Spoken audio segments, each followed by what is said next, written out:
ఆ front camera పని చేయలేదు నాది, నీళ్ళలో వాడింది, సెల్లు సరిగ్గా లేదు.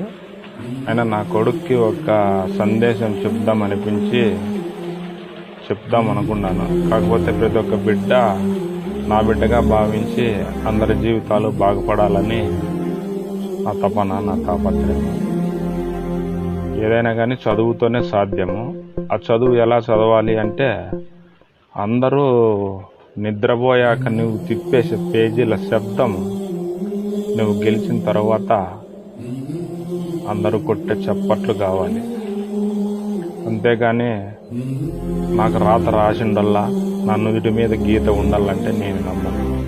నిన్ను నమ్ముకో, నీలోని కష్టాన్ని నమ్ముకో, అదే నిన్ను విజయ తీరాలకు చేరుస్తుంది. ఏదైనా పట్టుదల ఉంటే సాధించలేని లేదే లేదు. అది ఒక్క చదువుతోనే సాధ్యం. అందరి బిడ్డలు బాగా చదువుకొని బాగుపడతారని ఆశిస్తున్నాను.